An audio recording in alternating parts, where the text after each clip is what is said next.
Hi guys and girls, welcome back to Watch the Time. So today I've got another San Martin. This is their dive watch. It's one that is an original design. I was talking to them and I bought a few watches. They threw a couple in, and this is one of them. That's why you'd have seen the includes paid promotion banner. It's one that you could see what San Martin are trying to do at this point. They're trying to become a company that doesn't just do homage watches, they do original design watches. I think that's what's going to really propel them to another level, because their finishing, from my standpoint, I think is fantastic. Their little attention to details, which is not something that a lot of AliExpress brands do, is phenomenal, and I do really like San Martin, as you probably know. And like I said, with this original design, how much of it is original I don't know, but there's enough about it to say that they've tried to do something a little bit different. It's a full loom dial and bezel. You got a white with black and black with white, so they've got two different options, and the construction again is fantastic. The movement, a bit of a drawback, 8000 series Miyota movement, but given the production problems and acquiring different movements at the moment, I can understand why they've gone for it. But yeah, cool looking watch. Hopefully by the end of this video you'll know if it's one that's for you, and thank you for tuning back in. And without further ado, let's get the camera turned around and get on with it. Hi guys and girls, so this is the watch. As I said in the intro, it's one of San Martin's sort of original designs. As we all know, there's only so original you can be, because most things have been done at this point. But yeah, this is the box it comes in. Again, I'm quite a fan of this box actually. I quite like the way they've done it in terms of the front and back of the watch. Pretty cool. Not the easiest to open the foam bit inside, but generally pretty cool. But I'll unscrew it. There's the watch. It would be the wrong way around, wouldn't it? But let's just put that to the side. As you get a little foam bit inside here. Not always the easiest for me to open, but there you go. Inside you get the usual stuff. The bottom looks pretty similar on everyone I've got so far. You get a hang tang, actually pretty nice metal, screwdriver and bracelet, removal tool and stuff. I've already taken out 4 links for it to fit my wrist, and screw pins as well. But put that in, and signed warranty card. I'm sure at this point you wouldn't expect anything less from San Martin, given the sort of quality stuff they're bashing out. But then we just put all that to the side, and then we can concentrate on the watch itself. There's 2 different ones you can get. You can get the white with black accents and black with white accents. Everything's loomed. I dare say on this one the loom's going to be a little bit more prominent, given anything that's white glows and shines, and you'll see that as we move forward through the video. The model number for this is the SN012-G. And as I say, 2 different ones. Inside it's running a Miyota movement. I'll bring up some information about that movement now. Yeah, not my favourite movement, I will say that. A lot of people don't mind it. I think my biggest my 2 biggest bugbears with the movement is the fact it's not hacking, and the fact that it's got a rotor that continues for so long. The 9000 series has that, but in my experience, not to the same degree, if I'm being honest. But yeah, the movement's fine, really. 21 joules. It's rugged, reliable movement, really. But I would tend to lean towards more than 9000 series movements or the Seiko NH series of movements personally. But given the fact there's a shortage at the moment, I can see why they're using Miyota movements. The whole construction of this, aside from the crystal and the bezel insert, is stainless steel. So the bezel, crown guards, case, the case back, which I'll show you briefly now, the solid end links, the bracelet and the clasp, all 316L stainless steel, and done to a very high standard, which I'm sure you'd expect given San Martin, what they're doing and what they've continued to do. The case thickness of this watch is 13.7 millimeters.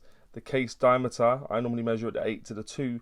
It comes in at 41.3, and when you include the crown, it comes in at 44.3 millimeters.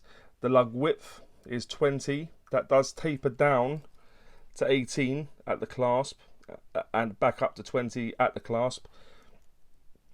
The lug to lug, tip to tip of this watch is 51.1 millimeters.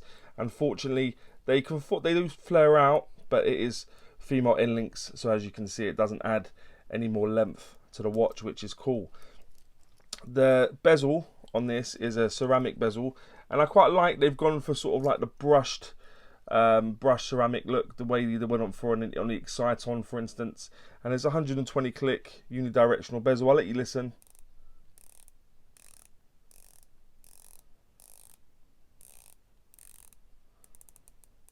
Very crisp, lines up perfectly, no bounce, no back play. Very, very cool. The case back, as I showed you briefly before, is a stainless steel case back, all brushed and screwed down. Done nicely. The brushing on this is pretty consistent, to be honest. I do like that. And pretty much the whole watch, apart from my faceted edge on the clasp, pretty much is all brushed. And I do like brushed elements on my watches because I'm pretty clumsy. The crown is situated at 3 o'clock, and it is a screw down crown. As you can see, I've had a bit of a nightmare trying to get the sticker off, but we'll talk about that in a bit. It's a bit of a nightmare, that sticker. The bracelet's really nice on this, guys. It's it's made to like a 5-piece, but it's basically a 3-piece. The one on the ends and the middle form one link, and the other, actually no, 2-piece, excuse me. The other two are independent of the 3 links. There's a 2-piece made to look like a 5-piece, but conforms really nicely, as you'll see now. The brushing's done very nicely, and you get screw pins in there, and with the tool they give you to adjust it, it's done really nicely, really easy to use. I had no problem changing the bracelet. And the clasp, I do like the fact they've integrated that hexagonal logo onto their clasp, and they do come in different sizes now with different levels of micro adjustment. This one has 4, and yeah, nicely milled clasp. Again, the brush is consistent, and yeah, very nice. The crystal covering that dial is a sapphire crystal. It does have AR coating on there, which is making it quite legible in my studio lighting. And yeah, I do like a bit of sapphire crystal. Looks like it's flat sapphire crystal on there, but yeah, sapphire crystal is cool. The water resistance you'll be able to make out down at a 6 o'clock position, because it's in red writing, is 200 meters. So that would give you 20 atmospheres of water resistance with this watch, but just bear in mind it's not certified, so just bear that in mind. So, but yeah, given the fact the elements are all screwed down, I'm sure there'll be no issues. And the weight will appear in the top right hand corner. It's in at around 169 grams with all the links in. With the 4 links taken out, it's probably going to come in at 150 odd grams. So yeah, good size. But let's have a look at the dial now, guys, in a bit more detail. So what we have is you've got a minute track going around the outer edge. Inside that you've got black markings. They vary in shape: squares, rectangles, and sort of like a rectangle or a square with a triangle sort of attached at the 12 o'clock position. None of the elements are applied, they're all printed on, as is the San Martin logo. But actually I think the way they've gone for this in terms of the consistency with the colours, I think if they'd applied one of their stainless steel logos at the 12, I don't think it would have worked really. I think this is actually a good compromise. I don't mind it. It's not going to be for everyone, but I think they've done really well. Yeah, you got the San Martin logo just below the baton at the 12. Just above the baton at the 6, you got automatic 200M equals 660 feet, just so it's converting it for you. Given the fact it's a Miyota 8215 movement, if I take the movement out, it'll be in the neutral position. I can hand wind it. If I take it all the way out, nothing will happen. It won't hack, which is why I was talking about the movement earlier. Put it back in. There is a ghost position, unfortunately, so you can scroll through and you probably can hear, which is a bit unfortunate. I'd have rather them used a movement with no date, or just put a date on there, although I can see why they didn't put a date on this. But yeah, that's the movement. The loom on this is pretty cool, actually. It looks like it does during the day. It's quite weird, actually. So when I charged the loom just for a few seconds and I was in complete darkness, it looked as though I was still wearing it during the day, because everything sort of looked the same. Yeah, pretty strange, but you'll see, yeah, the loom's pretty good, actually. No issues there at all. They've obviously it's done to a good standard, and I do like the fact they've got a couple of red accents. I do like the fact they got a red hexagonal part of the second hand, and they've also got writing in red. A bit of contrast to break up the black and white, But yeah, that's the dial, guys. That's the movement. That's what you're getting. But let me just pop it on the wrist quickly, give you an idea of what it looks like on my wrist. My wrist is just above a 7-inch wrist, and as you saw at the start, I took off 4 links, 4 levels of micro adjustment. I'm using the lowest one, so yeah, 3 levels of micro adjustment to still use, and that's what it looks like on me. Quite a striking watch. Probably drawn some design cues from other watches, but it's nice to see them trying other things and trying to be original, to try and separate themselves. So they're not just a homage brand. I think to be taken seriously, most companies like to start bashing out their own stuff. So San Martin are no different. So that's to be applauded. But then that'll take me on now to what I think is Pants and Pukka about the watch. I always start with Pants. I like to go on a high with Pukka. So what I think is Pants is, yeah, the movement. You guys have probably got fed up of me saying it now about my Miyota 8000 series, but I have to be consistent across the board when I talk about a different watch. So yeah, the movement, for the reasons I've already mentioned.